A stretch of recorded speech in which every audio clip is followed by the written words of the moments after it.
Welcome to True Grape. I'm joined by John Priest, winemaker of the Etude Winery in Carneros, California. John, thanks for joining us. Hey, it's great to be here. It's my first time in Edmonton, and I can't believe it's taken so long to get up here. It's a beautiful place. And we have a little bit of snow for you, too. Perfect, yeah. I would have been disappointed if it hadn't been snowing, yeah. John, Etude has become known as a Pinot Noir specialist.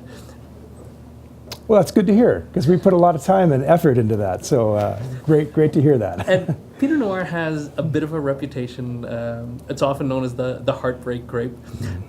What is it about Pinot Noir that people find so difficult? Difficult to make and to grow? Absolutely. Yeah, so it is. It's very fussy, very thin-skinned. It really demands the right conditions climatically. If it's too hot, it really it shrivels up. If it's too cool, it doesn't quite get the right color and flavor. If you don't grow it in the right soil type, it just doesn't develop the richness and the complexity that it can. So it just doesn't have very much of a bandwidth as far as making any mistakes. You really have to do it right to do it well, and there isn't anything beyond that. And when it's done right, it really is one of the most beautiful wines in the world. It absolutely is, and it's what beguiled me to become a winemaker, is just this love for Pinot Noir and what it can be. And that will be my eternal quest as a winemaker, to find that holy grail of the perfect Pinot Noir. Now, you're based in Carneros, which southern tip of Napa and Sonoma. Right. What is it about Carneros that is so beneficial for Pinot Noir? Well, it really is the temperature, mostly. It's right at the very northern base of the San Francisco Bay. So there's a lot of cooling breezes that come off of that bay, fog as well. But also there's a gap that comes directly in from the Pacific Ocean. And the Pacific Ocean in that part of California is very cold, very, very cold. And the warm air from inland draws in all of this cooling breezes. So it really is a bit of an air conditioning. And it's too cool to grow Cabernet, you might say, but just really the right conditions for Burgundy varieties. Right.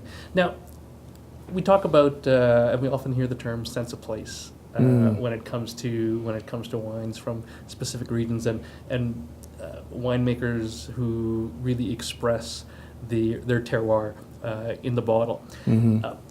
When we talk about a particular grape varietal like Pinot Noir, Mm-hmm. and a region like Carneros, how is it that you can really show different expressions of that grape varietal when you're working in one particular region? Well, that's a very good question. And if you really want to just dissect it even further, it's just not even the region but the place, the right soil type, that real microclimate that has everything that can do to bring all that nuance out, whether it's on a hillside or down to the bottom of a hill or the top of a hill, how much sun it collects. All those nuances, the clone itself can make such a difference. So there's that mesoclimate sort of condition that makes it the right place to grow Pinot Noir, but that microclimate and that real terroir, that real place that makes it very specific.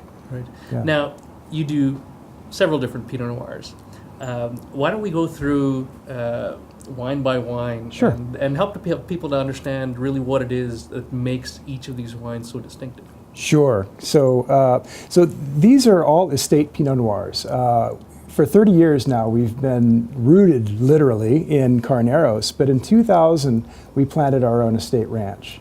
And this is a rather vast property, about 600 hectares total, but only about 150 hectare planted in vineyards, in very small little vineyards. So about 20 of these vineyards that are kind of dotting the landscape of forests and creeks and little small Pinot Noir vineyards. 8 different soil types across this ranch. And we're really doing the best we can to kind of really bring out the best of each of those individual vineyards. And our Carneros Estate Pinot Noir is essentially a collection of the best wines that come off of that entire ranch. And there is, again, it's a bit of a neighborhood there. You can kind of understand and recognize the accent, so to speak, but each of these vineyards has such a unique thing that it's a great value for a winemaker like me who's trying to bring out the best in a place to make a wine like this. Right. And when we move to the Deer Camp. So the Deer Camp is one of those 20 vineyards that we're working off of, and it's very unique and very distinctive. we actually bottle 2 single vineyard wines. The Temblor vineyard is its mate, and those 2 wines couldn't be more different. Both the same grape, but different clonal selections and different soil. The Deer Camp is on this wonderful southwest-facing hillside that's this rocky, cobbly loam. And it's a clone of Pinot Noir that's been in California for over 100 years, that Louis Martini brought in the 1800s. Right. So it's, I guess you could say it's adapted to California a little bit. It's a little thicker skin. It doesn't ripen as quickly as the Dijon clones, but it really does very well on those rocky slopes. How would you describe the taste profile? A little bit more overt, I guess you can say, and mineral driven. It has that wonderful earth and spice that you get from that rocky soil. And the longer duration of sunshine gives it this wonderful plum and cherry kind of expression as well. Right. Yeah. So then when we move to the heirloom, So the heirloom is actually a single vineyard. And we really tried to sort of reserve what we thought was the best parcel on the ranch, you know, for this vineyard. However, it's really more about the plant material that we've collected.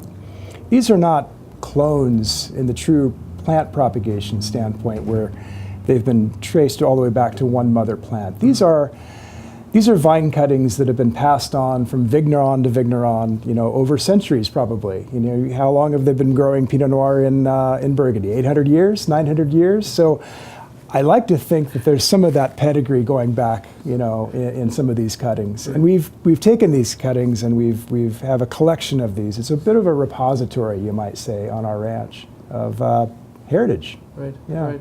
So how would you describe the taste profile of the heirloom Pinot Noir? Different, very different. It has sort of a different array of aromas. There's a wildness to it, this sous-bois kind of character, but it also has a structure and an acid profile that really allows the wine to be age-worthy.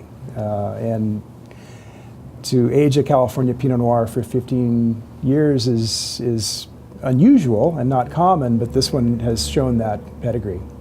So you are from California originally. 5th generation, yeah. We've been there a while. Right, right. Then you've been growing Pinot Noir for a while now. What do you see is the room to evolve? Immense. Yeah. So I was looking back just last week because I was really wanting to understand where Pinot Noir has gone in the last 20 years in California. Because 25 years ago, 30 years ago, I mean, Etude was a pioneer. Maybe not one of the founding fathers of Pinot Noir, but certainly one of the pioneers. But the acceptance of the grape and the understanding of the grape from not only from winemaking and wine growing, but from a consumer standpoint, has really, it's amazing how much it's improved and increased. So we've gone from a very small amount of Pinot Noir grown throughout the state of California in only a couple little regions to Pinot Noir grown in all the important cool climate regions across the state, and more producers making Pinot Noir and fine Pinot Noir. Right, yeah. right. So what projects are you working on right now that might see an evolution in terms of what you're currently doing? Sure. You know, winemakers always have something up their sleeve or something hidden in the cellar. Yeah, so that's a very cagey question.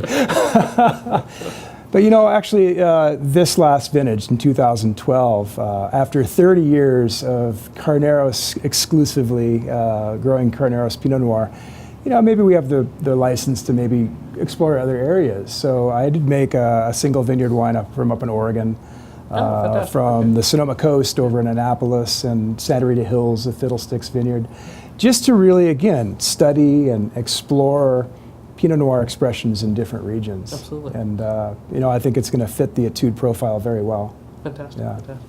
Now, Pinot Noir is a wine in general that I think is a fantastic food wine. Absolutely. Has a great versatility and affinity for such a broad range of food profiles. What are some of your favorite food pairings with? And I mean, you can talk specifically about the different wines as well. Well, I think you're absolutely right. It's such great versatility. If you know, my example is that you go to a restaurant and you have a party of 4 and you all order different meals. Pinot Noir is probably the one red wine that will pair well with most meals, for sure. But I do have favorites, there's no doubt. And the Carneros estate in particular has this wonderful sort of buoyancy of fruit, but also a really nice earthy quality to it too, and a cedar planked salmon fillet. It's very simple. I think is and a nice cool water. Nice fatty salmon really goes well with that. I think quite nice. The deer camp. I just experienced today this wonderful leg of confit duck that was, it was a match made in heaven. It had a little bit of cherry compote on it, and again, that spice and the earth and that wonderful sort of boysenberry character of the deer camp was a great foil for that. Right. Now, the heirloom, I think you get into a whole nother range. There's mushroom dishes kind of come to mind, something with that sous-bois, that earth, that turned earth kind of character. I think that would be a wonderful pairing. But don't limit yourself. Try anything. Yeah. I think that's the key. That's the key. Now, do you find that Pinot Noir originated in Burgundy? Do you find that there are still people who compare the Pinot Noirs from California with Burgundy, trying to draw some type of connection, saying that, well, this doesn't remind me of Burgundy? Or are people, sure. Have they gotten by that already? And I may be one of those guys. No, I think that's understandable.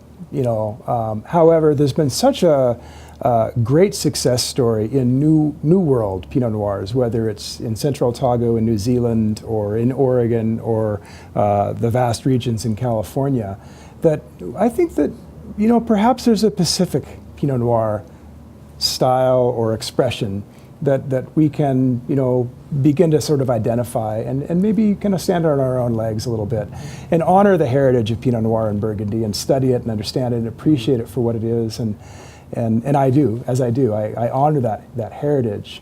But I think we can have the confidence to know that we have something unique and special too. Absolutely. Yeah. Fantastic. John, thanks so much for joining us. Absolutely. Great to be here. Thank you so much.